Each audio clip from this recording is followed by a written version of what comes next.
lot of symbolism, plenty of Easter eggs, and of course a lot of talents. We're talking about The Handmaid's Tale. From relying on sound to surprising cameos you never noticed, here are 50 facts you didn't know about The Handmaid's Tale. Margaret Atwood, the author of the book on which The Handmaid's Tale is based, appeared in a cameo in the show's first episode. Nick, a character played by Max Minghella, doesn't have a last name in the novel, but in the show he's Nick Blaine. Interestingly enough, the Casablanca protagonist is Rick Blaine, played by Humphrey Bogart. Do you guys believe this was done on purpose? Even though the show is set in a dystopian society that doesn't really exist in the world today, Atwood said that while writing the book, she mostly focused on events that have actually happened.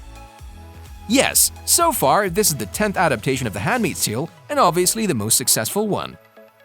Elisabeth Moss, the main protagonist and co-producer of The Handmaid's Tale, films the show with zero makeup. According to her, the creators believed her performance would be better if she appeared with no makeup.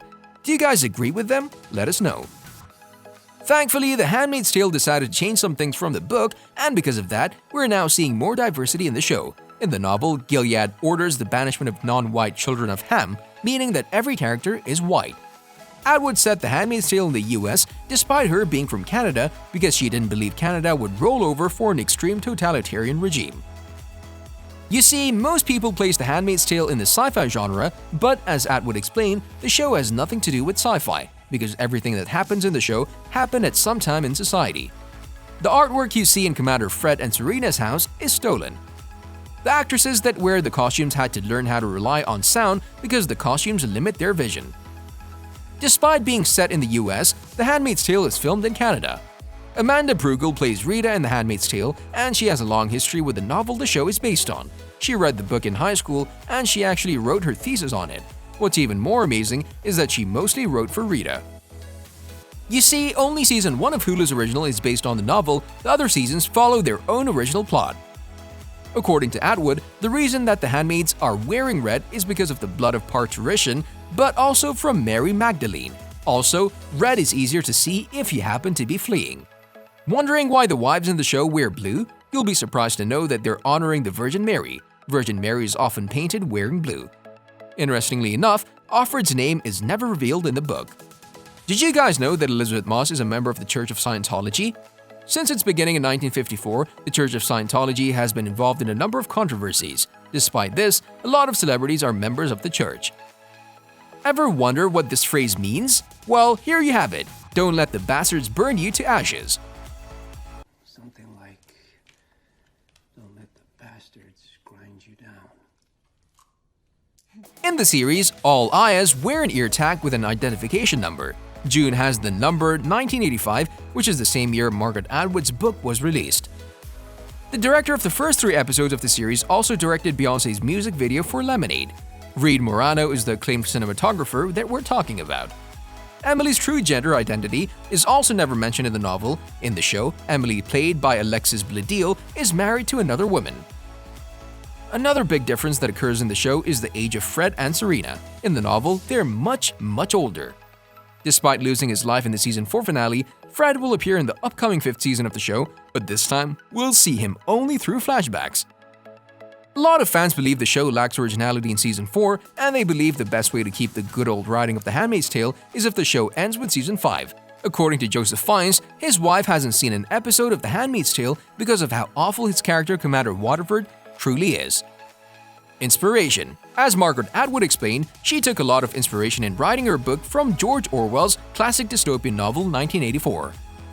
Interestingly enough, this was the most difficult scene to film in the show because the creators needed to label all products and packages only with symbols and color codes. This is because women in Gilead are forbidden to read. The supermarket scene was also, according to some actors, the creepiest one to be in, despite all the brutal scenes they were previously asked to film. 4 of the 5 directors in season 1 are women, with Mike Barker being the only man. Max Minghella, the actor who plays Nick, and Alexis Bledel, the actress that plays Emily, share the same birthday. Max was born on September 16, 1985, and Alexis was born on September 16, 1981. Ever since 1985, The Handmaid's Tale has never gone out of print.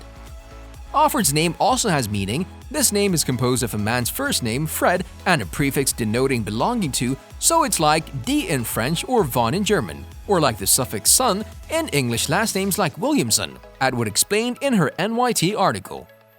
In 1990, The Handmaid's Tale was adapted into a film directed by Volker Schlondorf. The film stars Natasha Richardson as Offred and Faye Dunaway as Serena Joy. Sadly, the film never got successful. Atwood also wrote a continuation to the novel for an audiobook narrated by Claire Danes and released by Audible in April 2017. Elisabeth Moss is the only cast member who appears in every single episode of the show. Yes, Joseph Fiennes refused to film a scene in which his character was supposed to abuse Serena. Atwood wrote the book in longhand, more precisely, she wrote her book on yellow legal notepads. At the time, she was living in West Berlin before the fall of the Berlin Wall. Atwood initially planned to use the title Offred, which is the name of the main protagonist in the book and the show. However, she eventually chose The Handmaid's Tale. Which one do you prefer? In 2017, The Handmaid's Tale became the first streaming show to win an Emmy for Outstanding Drama. According to production designer Julie Berghoff, she often gets inspired by the show's costumes. Every room is designed to describe the characters of the show. As you clearly remember, Serena Joy has lived through an injury, but being shot has nothing to do with her infertility. Yes, a lot of people have worn the costumes the handmaids wear in the show as a symbol of disagreement at protests. In a couple of episodes, when Radio Free America is heard, the voice of the program's host has a really familiar voice. That voice has been played by Oprah Winfrey in an uncredited cameo. Radio Free America, broadcasting from somewhere in the Great White North. And now this... And Dowd almost refused the offer to appear in The Handmaid's Tale because she was filming Good Behavior in Wilmington, NC. However, she went to audition and she got the role after the first read. This scene is filmed in the same location used in the 2015 film Room. A lot of things in June's room are things she can no longer use or have. The most distinctive thing about Offred's bedroom, according to Moss, is that there are no locks on the doors and there's nothing in there that you could hurt yourself with, so that's a political message as far as women's rights. Dowd plays Aunt Lydia so well that some actors on set were really scared of her. The Handmaid's Tale is not a feminist propaganda. That's what most of the cast believes. The show is officially coming back for a 5th season. Which of these facts amazed you? Let us know. Make sure you subscribe to our channel so you'll never miss any of our videos in the future. As always, thanks for watching.